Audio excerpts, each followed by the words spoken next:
ಕೊಪ್ಪಳ ಜಿಲ್ಲೆಯ ಕನಕಗಿರಿ ಕ್ಷೇತ್ರದ ಶಾಸಕ ಶಿವರಾಜ್ ತಂಗಡಗಿ ಅವರು ರಾಜ್ಯ ಸಚಿವ ಸಂಪುಟದಲ್ಲಿ ಸಚಿವರಾಗಿ ಪ್ರಮಾಣ ವಚನ ಸ್ವೀಕರಿಸಿದ್ದಾರೆ. ಈ ಸಂತಸದ ಕ್ಷಣದ ಹಿನ್ನೆಲೆಯಲ್ಲಿ ಇಳಕಲ್ ನಗರದ ಅವರ ತವರು ನಿವಾಸದಲ್ಲಿ ಸಂಭ್ರಮ ಮನೆ ಮಾಡಿತ್ತು. ಸಚಿವ ಸ್ಥಾನ ದೊರೆತ ಹಿನ್ನೆಲೆಯಲ್ಲಿ ತಾಯಿ ಹುಲಿಗಮ್ಮ, ಸಹೋದರ ರವಿ ತಂಗಡಗಿ ಹಾಗೂ ಸ್ನೇಹಿತರು, ಕುಟುಂಬಸ್ಥರು, ಅಪಾರ ಸಂಖ್ಯೆಯ ಅಭಿಮಾನಿಗಳು ಸಿಹಿ ಹಂಚಿ ಪಟಾಕಿ ಸಿಡಿಸಿ ವಿಜಯೋತ್ಸವ ಆಚರಿಸಿದರು. ತಂಗಡಗಿ ಶಿವರಾಜ್ ಸಂಗಪ್ಪ ಎಂಬ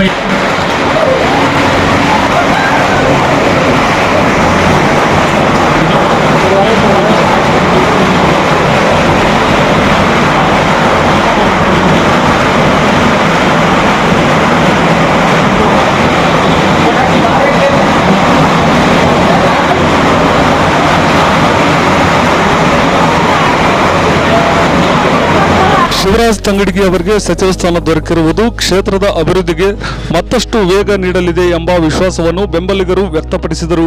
ಈ ವೇಳೆ ಅನೇಕ ಮುಖಂಡರು, ಕಾರ್ಯಕರ್ತರು ಮತ್ತು ಅಭಿಮಾನಿಗಳು ಕುಟುಂಬಸ್ಥರನ್ನು ಭೇಟಿ ಮಾಡಿ ಶುಭಾಶಯಗಳನ್ನು ಕೋರಿದರು.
ನಮಗೆ ಭಾಳ ಸಂತೋಷ ಆಗೈತಿ.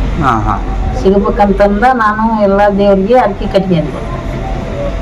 ಕಟ್ಕೊಂಡು ಎಲ್ಲ ದೇವರು ನಮ್ಮ ಪಾಲಿಗೆ ಬಂದವು. ನಮ್ಮ ಅತ್ತಿ ಮಾವ ನಮ್ಮ ಪಾಲಿಗೆ ಬಂದರು.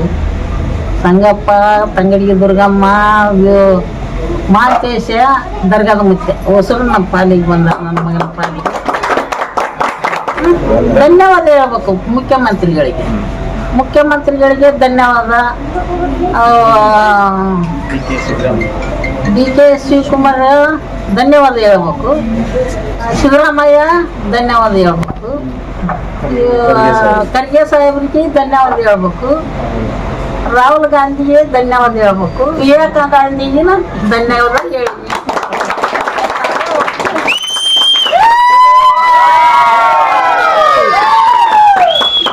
ಕನಗೇರಿ ಕ್ಷೇತ್ರ ಕಾಡಗಿ ಮಂದಿ ಕನಗೇರಿ ಕ್ಷೇತ್ರಕ್ಕ ನಾನು ಅವ್ರಿಗೆ ಧನ್ಯವಾದ ತಿಳಿಸಿ. ಎಲ್ಲ ಹೈಕಮಾಂಡ್ ನಿರ್ಧಾರ ಮೇರೆಗೆ ನಮ್ಮ ಸಹೋದರರಾದಂಥ ಶಿವರಾಜ್ ತಂಗಡಗಿ ಅವರಿಗೆ 5 ವರ್ಷ ಪೂರ್ಣವಾಗಿ ಸಚಿವ ಸ್ಥಾನ ನೀಡಿದ್ದಕ್ಕಾಗಿ ಧನ್ಯವಾದಗಳನ್ನು ತಿಳಿಸಲಿಕ್ಕೆ ಬಯಸ್ತೇನೆ. ಇವತ್ತಿನ ದಿವಸ ಇದು 4ನೇ ಬಾರಿ ಸಚಿವ ಸ್ಥಾನ ಇವರು ಪ್ರಮಾಣ ವಚನ ಸ್ವೀಕಾರ ಮಾಡಾಗಿತ್ತು.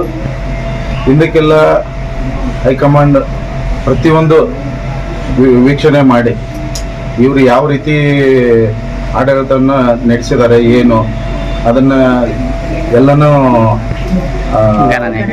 ಗಣನೆಗೆ ತಗೊಂಡು ಕೇಟ ಇವತ್ತಿಗೆ ಮತ್ತೆ ಸಚಿವ ಸ್ಥಾನ ಕೊಟ್ಟಿದ್ದಕ್ಕೆ ಮತ್ತು ಹೈಕಮಾಂಡಿಗೂ ಮತ್ತು ರಾಜ್ಯ ನಾಯಕರಿಗೂ ಎಲ್ಲರಿಗೂ ನಮ್ಮ ಸೋದರರಿಗೆ ಇದೇ ರೀತಿ ಹೆಚ್ಚಿನ ಅವಕಾಶವನ್ನು ನೀಡಲಿ ಅಂತಂದು ನಮ್ಮಲ್ಲಿ ಒಂದು ಇದು ಮನವಿ. ಕನಕಗಿರಿ ಕ್ಷೇತ್ರದ ಎಲ್ಲ ಜನತೆಗೂ ಅಭಿನಂದನೆ ತಿಳಿಸುತ್ತಾ ಮತ್ತು ಇಳಕಲ್ ಗ್ರಾಮಕ್ಕೂ ಅಭಿನಂದನೆ ತಿಳಿಸುತ್ತೇನೆ.